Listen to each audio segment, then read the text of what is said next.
So today we're going to be learning how to solve in situations where the Pythagorean theorem will not help you very much, or if you could use a Pythagorean theorem but a shortcut would actually be faster. So these are special right triangles. There are only two cases where we have special rules that we can use to kind of bypass the long complicated process of solving. You do have to memorize these, unfortunately, so make flashcards or just drill yourselves to remember these rules. So we call them 45, 45, 90, and 30, 60, 90 triangles. So basically the two scenarios where we have these rules is when you have a right triangle and the other two angles are 45 and 45, or you have a right triangle where the other two angles are 30 and 60. All right, these are the only two. And they each have their own unique set of rules that you guys will have to memorize, and we're going to practice how to use those both in simple scenarios and those higher level thinking questions that we've seen for Pythagorean theorem. So I've labeled the sides with L, L standing for leg, right? Usually the shortest leg in either of these cases.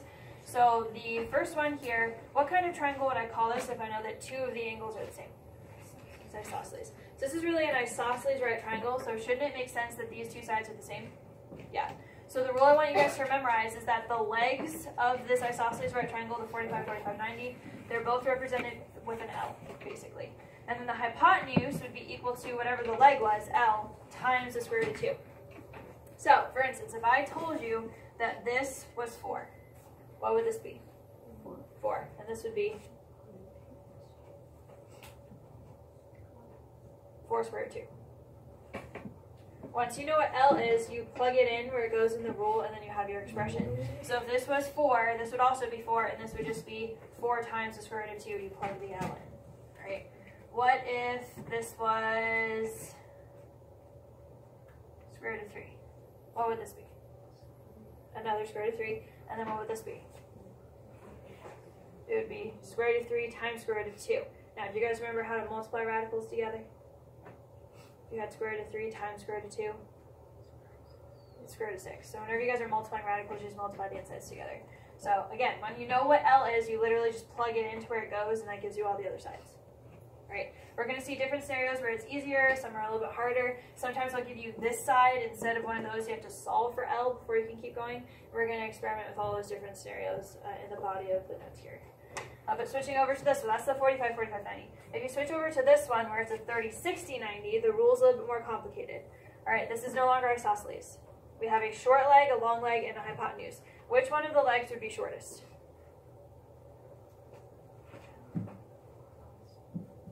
Across from 30. Why would the shortest leg be across from 30? Because it's the smallest angle. We've talked about that in a previous unit. So whenever you guys are working with this kind of triangle, this is your goal. You always want to try to find L first. In either case, you want to know what L is. L is kind of the key. L is the key to unlocking the answers for all of your questions. So you would find this side first, which is L. The longer leg, which is across from the 60 degrees, is L times the square root of 3, and the hypotenuse is 2 times L. So another rule you guys will have to memorize.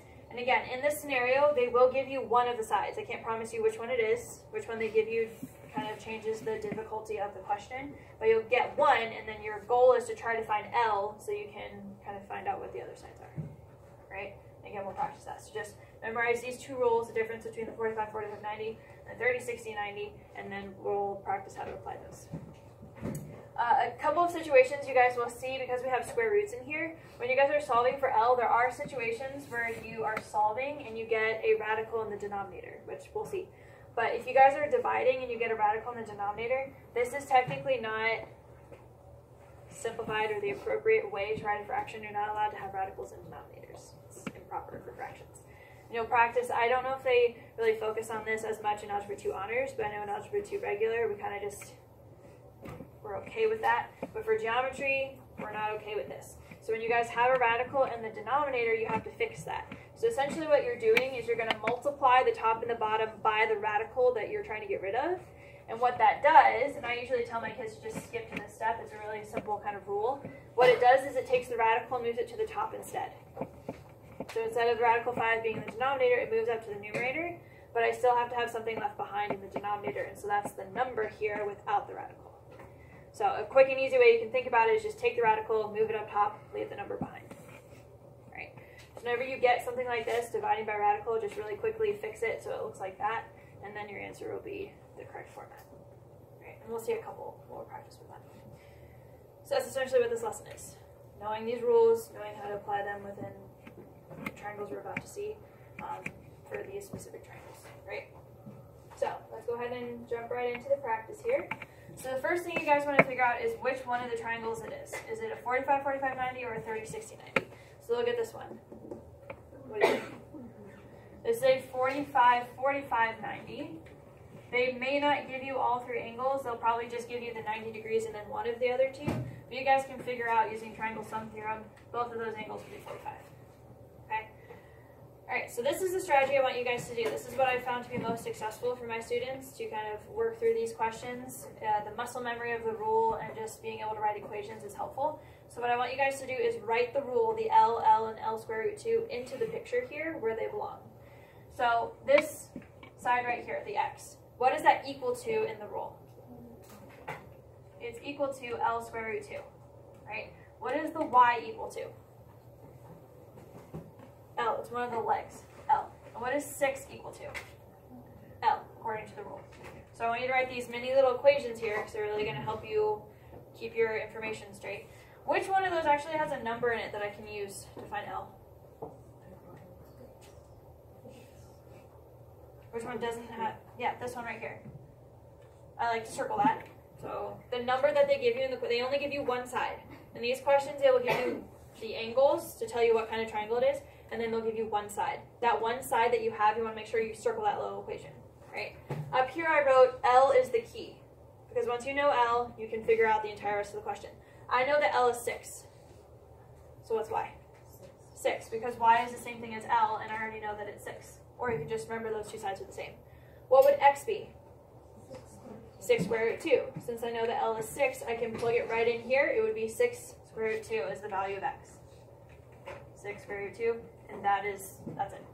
That's the question. So you write the rules in little equations. You circle the one that actually has a value that they've provided. Solve for L. Maybe you need to do work, maybe you don't. Once you know L, you start plugging it in, and you're done.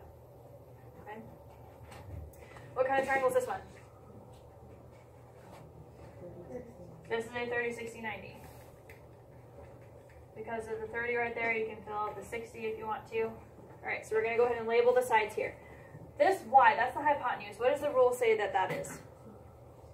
2L. So I'm going to say Y is equal to 2L. This 4 square root 3, what is the rule for that? This is the longer side because it's across from the 60. So this is L square root 3. If you need to glance up, you can. And then the X is across from the 30, meaning it's the shortest side. What's the rule for that? Just L. Alright, which one of these do I want to circle? Which one gives me actual information to help me solve for X? The side that they gave me. I circle that equation. Alright, remember, L is the key. L is the key to unlocking the answers here, so I need to figure out what L is by itself. This equation that I circled, this is what you would use to find L. Do I just have L equals blank like I did over here? No, I have 4 square root 3 equals L square root 3. How do I get L by itself? How do I get L by itself instead of L square root 3? What operation would I use? Division. When you guys have two numbers or a number and a variable linked together, that's multiplication. So to break those two away or apart from each other and move the square root of 3 away, I'm going to divide by the square root of 3. That gets rid of this. What happens over here? Well, what happens with the square root of 3 on the top and the square root of 3 on the bottom? They cancel too. So what's the value of L? It's just 4. Once you know L, that's your key to unlocking the entire rest of the question. I like to circle that too. L is super important. So I just solved for L. I crossed out the square root of 3 on either side. Basically, it's the division property. You can cross out the same thing on either side. So L is 4. So what's the value of X? 4, because X is equal to L, which I already found is 4. And then what's the value of Y? 8, because it's 2 times L. L is 4. 2 times 4. 8. You guys see how I'm using L to answer the rest of the question? You just plug it into the little rules and evaluate. Okay? Now, so this is kind of increasing in difficulty. This is a pretty straightforward one. This is a little bit more tricky. This is really the trickiest it can get. This example right here. This is the trickiest it can get as the type of question that we're going to see in this section right here. All right. So what kind of triangle is this one? It's a 30, 60, 90. Let's label all the sides. So x is the hypotenuse in this scenario. What is the rule for that? 2L. What's the y?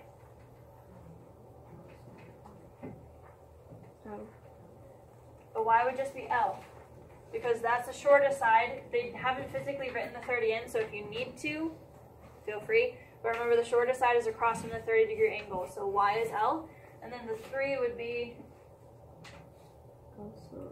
L squared. And this is the side they gave me, so I'm going to circle that. That's my equation to help me solve for L. Okay. How would I get L by itself in this scenario? Just like we did in the previous one. We're going to divide by square root of 3. So when I do that, I would get L equals 3 divided by square root of 3. That's the scenario I was talking about in the far right box where you're not allowed to have the radical in the denominator. That's how it happens. It's when you guys are solving for L and you have to divide the radical away. So I'm here, but I'm not allowed to leave my answer looking like that. So I'm going to do that rationalization trick. Okay? Essentially all you do is you take the radical, you move it up top, and you leave the number behind. So what would my numerator look like? There's already 3 in the top. You pull the radical up to join it. 3 radical 3. And then what would be in the bottom? Just 3. Real simple. Just remember how to do that. You move the radical up top, leave the number behind. And then if you can do any quick fraction simplifying, you definitely want to do that at this point. So is there anything I could... You can cancel out the 3's, right? Those can go away. So L is equal to the square root of 3. There's your key to unlocking the rest of the question. Just solve for L. So what variable can I use L to find? Real quick.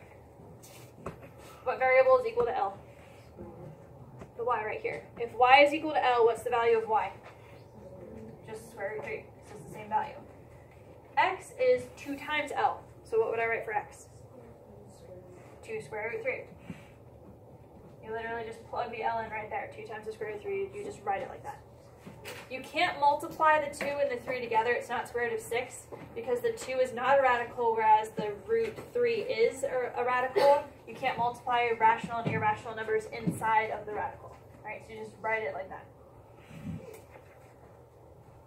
All right, questions on the first 3? All right. Take a look at this next one because it's a little bit more complicated. Just because we have 2 triangles instead of, oh goodness, instead of 1. All right, what kind of triangles do I have? The right ones. What kind of right triangles do I have? Well, they do have a 60-degree angle, but what type of the 2? What do we call them? If both of these are 90 degrees and those are 60, what are each of those little ones? 30. So these are each 30, 60, 90 triangles, so I'm going to make sure I use that rule. Now they gave me this little note about the perimeter, right? Because right now I don't have any numbers. In those other examples we just did, I had one side that had a number on it. I don't have that at all. So that's why they gave me the perimeter to help us along here. What kind of triangle is the full one? With both of them together. More than isosceles. You are correct, it is isosceles, but it's more specifically equilateral. Because when you do that solving and you get both of those are 30, if you combine them together again, it's 60, right? So all of the angles are 60 degrees, which is characteristic of an equilateral triangle. How can you use the fact that it's equilateral together with the fact that the perimeter is 48?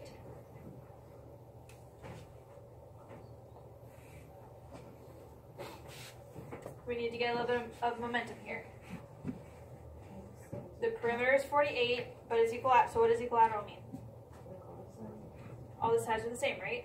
If the perimeter is 48, and I know that all the sides are the same, what can I get from that? All the sides are 16. Okay, how did you do that? 48 divided by 3. Okay, so you can take 48, the perimeter, and divide it by 3, and that gets you one individual side. So all the sides are 16. So coincidentally, I just found y. Alright, so just that aspect helped me find the value of y, which is 16. Alright. So how would I use my 36. If you guys need to, you can redraw the triangle over here. It's a little bit easier to just see it as one triangle. And I have 16, I'm looking for Z, and I'm looking for X. Right? So now I have one side of the 30, 60, 90 triangle. What's the rule for the 16? That's the hypotenuse. What's the rule for this? Glance back up if you need to. This is the hypotenuse of a 30, 60, 90. 2L. What's the rule for this side across from the 60 degrees? L square root 3. And then the X, which would be across from the 30 degrees, would be L. So this is what I know right now. I know that the 16 of this 30, 60, 90 triangle, that's the 2L expression. So remember, your key to unlocking the rest of the question is to find L. So I have the equation 2L equals 16. So what's L? L is 8 using that equation right here. So what variable did I just find? X. X is equal to L, so X is going to be 8. And then what's the value of Z? What's the value of Z? 8 square root 3. You just plug L into that expression, L square root 3. Right, so this question was, it kind of went around in a circle. For this one too, you had to use the equilateral and perimeter in order to find one side before you could actually use the rule. Alright, expect that kind of scenario as well to show up. Alright, I'll just do a couple more with you guys and then I'll let you guys see if you can try a bunch on your own. Yes?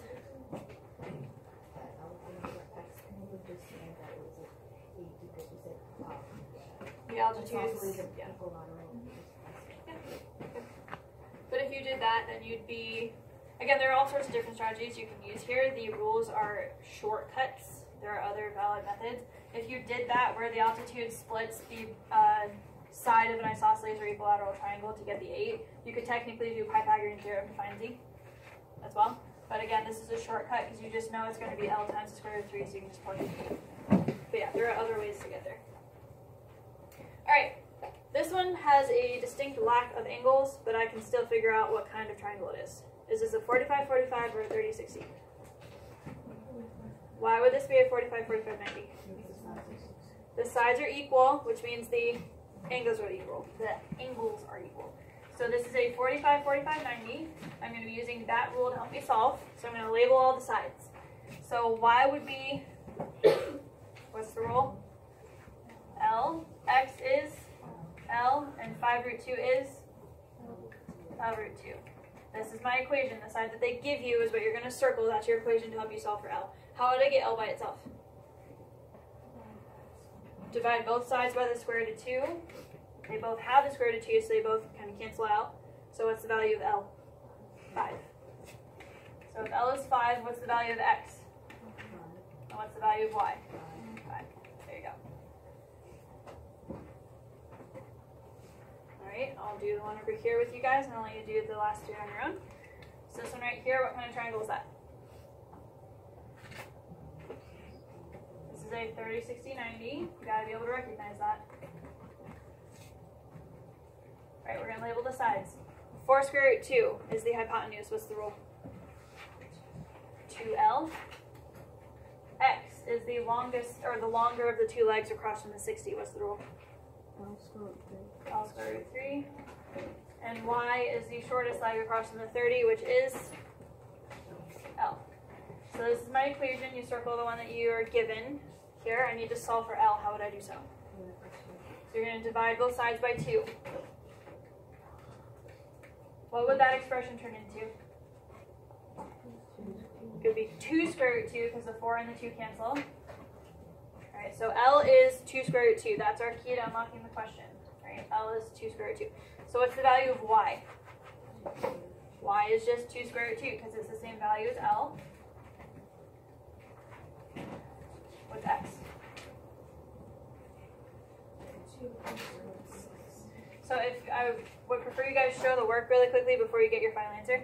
So when you guys know that L is 2 square root 2, I would like you to write it like this at first, because it's L times the square root of 3 is the rule. So just really quickly write it like that, and then you can simplify it algebraically. So I'm doing 2 square root 2 times the square root of 3. The radicals multiply together. So what would your final answer be? 2 root 6. see how that kind of works using the rules. Again, you have to memorize them in order to use them effectively, obviously. So make sure you're on top of that. I will let you guys do the bottom row by yourself, and then we will move on to more practice on that. So go ahead and do the next three, see if you can figure them out.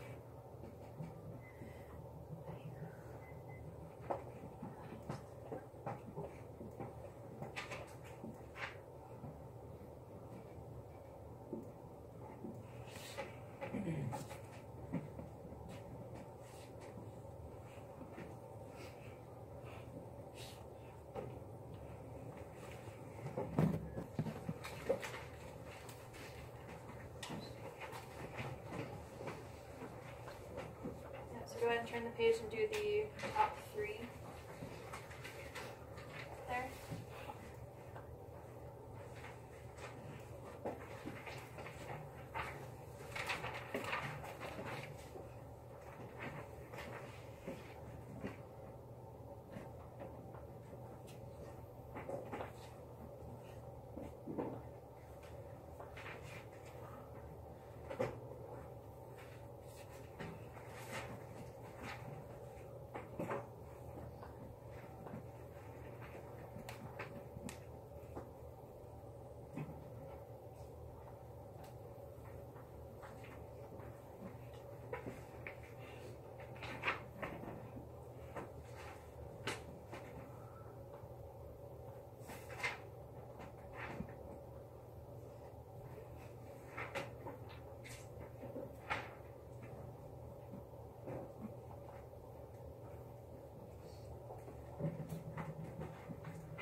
Anybody want to share what they got for the one on the far left?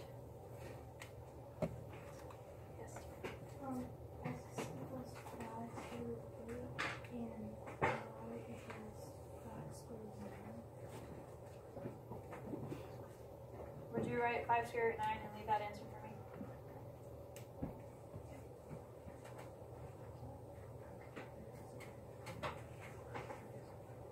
Oh, 50.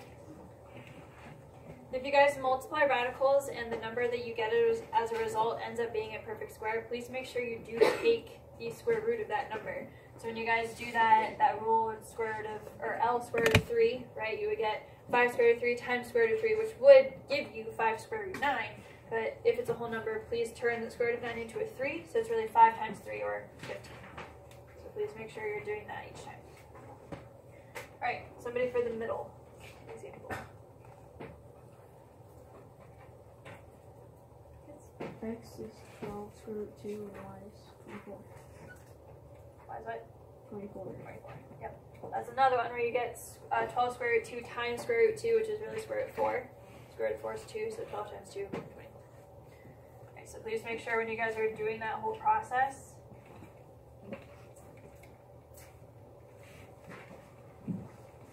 think about it that way, so you can actually get the whole number conclusion. Alright, last one. Who has the answer for X and Y for this last one?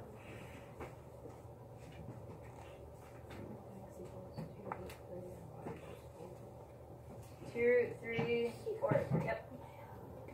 Did everybody get those answers along the top? Okay. So this next year right here, before we get into the challenge questions that use the 30, 60, 90, and 45, 45, 90 rules, these are a little bit different. Not necessarily harder, they're just presented differently. So for this one on the far left here, I have 2 right triangles. And they kind of work together for how you solve this question. So the one on the top, what kind of triangle is that? So 45, 45, 90. The one on the bottom is a 30, 60, 90. Now notice how the variables are spread out. You have the y in this triangle, but the x is in this one. But which triangle actually has a number on the side? This one. So you want to focus or concentrate on this triangle, and then you can use that to kind of help you solve for the x. All right, so let's focus on this one right now. So I have the 30, 60, 90 right here. What's the rule for the side y? L square root 3 is the rule for this side. And what about the 12?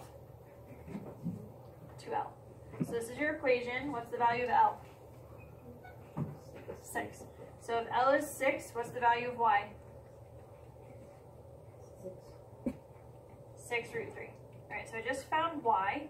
Now, in order to find x, I need to have a side in this triangle. Can I use this triangle to find a side in this one? How? What side do they have in common? They have this one right here in common, right? So I'm going to keep going. Even though there's no variable here, I still need that side. So I'm going to use my rule. If this was 2L, that's L square root 3. This is L. So what would the measure of this side be? 6, right? We just found that that was 6. And what do you know about these two sides in a 45, 45, 90? They're the same, right? They're congruent. So if this is 6, what's the value of x? 6. So that's kind of a stepping stone question, like you'll be seeing a lot. You have to use information from one triangle to kind of build up so you can find information in another. Does that make sense? Okay. This one right here, pretty traditional. You have a rectangle, but it's been sliced in half with that diagonal. It creates a right triangle. What kind of right triangle does it create? 30, 60, 90. So we're going to go ahead and label the sides. What would 10 be? L, x, L root 3, and the y would be 2L. So this is my equation. So they've given me straight up what L is. So I can just really quickly figure out what the others are. What would x be? 10 root 3, and then y would be 20. It's 2 times L. So because L is 10, 2 times 10, 20. Right? Pretty straightforward. All right. This one says that we have a square. So what can I use that information to help me? All the sides are equal. What else?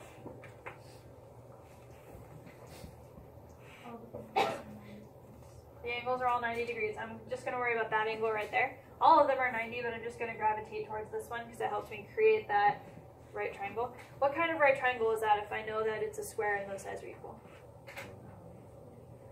This is an isosceles triangle, which makes it a 45, 45, 90. Right? So I can use that real quick rule that we know about that triangle, since it's a 45, 45, 90 isosceles. So the 8 would be, using the rule, L, x is, y is. Alright, so if L is 8, what's the value of x? 8. Also 8, right? And then y would be 8 square root 2. Alright? Is everybody okay with those more straightforward examples of using these rules? Okay, now we're going to jump into our first taste of these challenge questions that we're really going to be focusing on in this unit. As we switch from proofs, we're going to be focusing on these kinds of questions. So this is where you guys really have to carefully strategize, redraw, label as much as you can. Find information you don't even think you might need that'll probably come up later. You want to find as much as you can from these pictures. So these two questions are based on that one picture right here. Okay? I want to find the perimeter of triangle ABC, which is the whole thing. In order to find perimeter, what do you need to know? All the sides, right? So that's our first mission. I don't know this, I don't know this, and I don't know this. In order to find perimeter, I need to know all of those. So here we go. How do I do that?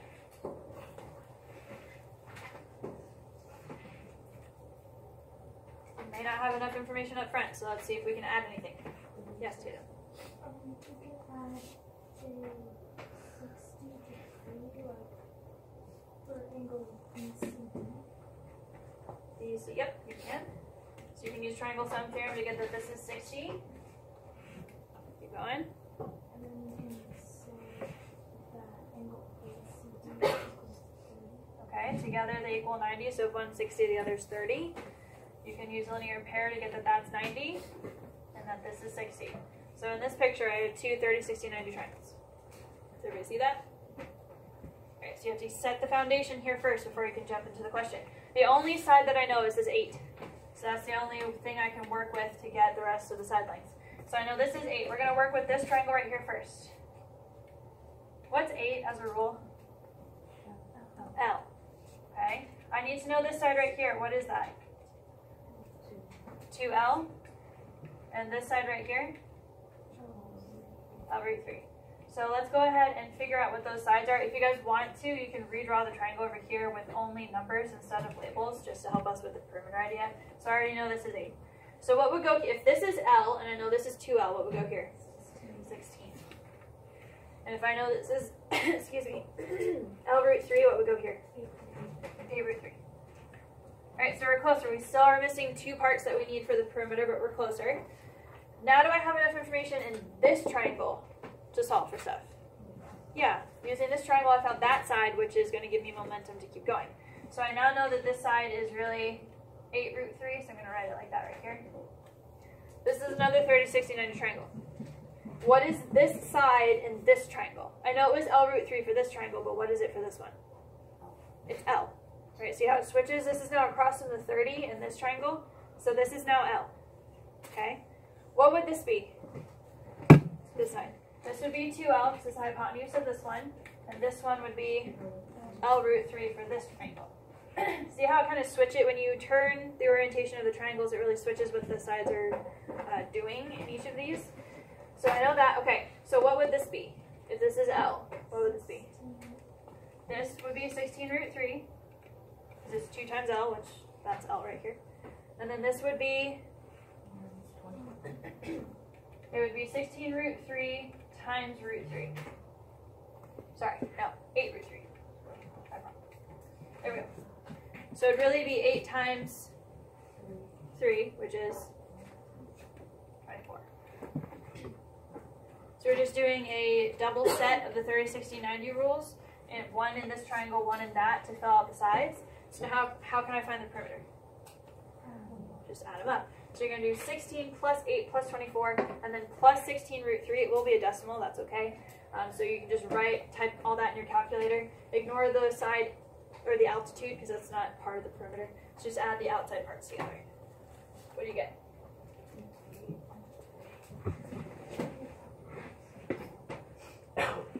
What is it? 75.7-ish, rounding. You got all the sides together. So that's your perimeter.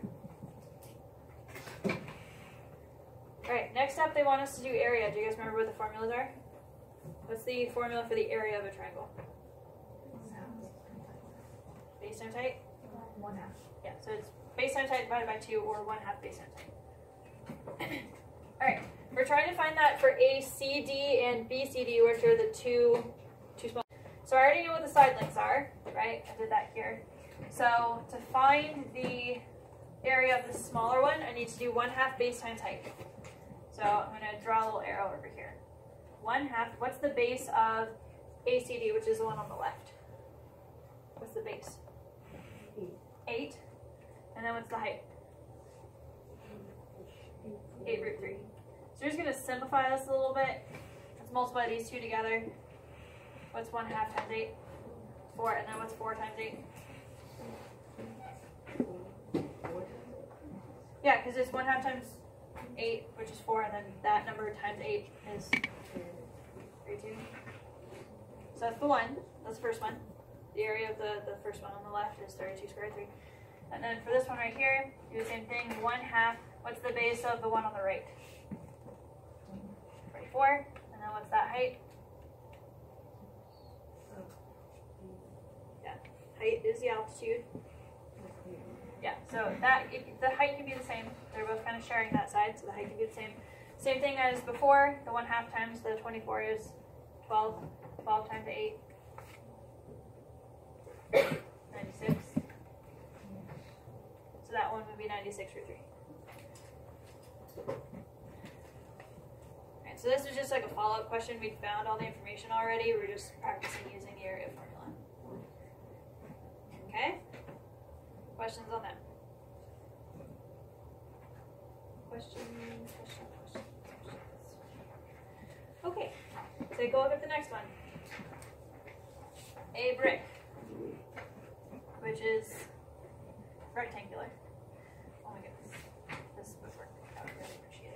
We have a brick wedged between two parallel wooden planks that are 9 inches apart. We know that angle 1 is equal to angle RQS, which is equal to 30, which means both of those angles are 30 degrees. And I want to know the length of QR. Alright, so we're going to label as much as we can into the picture and then strategize from there. So put everything that you guys know about this into the picture. The more information you have, the easier it will be to strategize. Alright, I know that the planks are 9 apart, so this right here is 9. The straight distance from one to the other is 9. I know that angle 1 is 30. I know that angle RQS,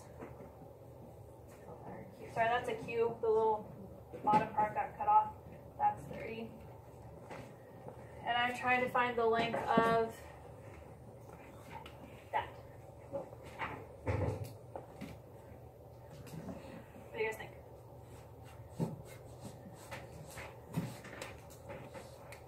Tatum, you see something? Angle Q. Oh, yeah, QSR is equal to 60.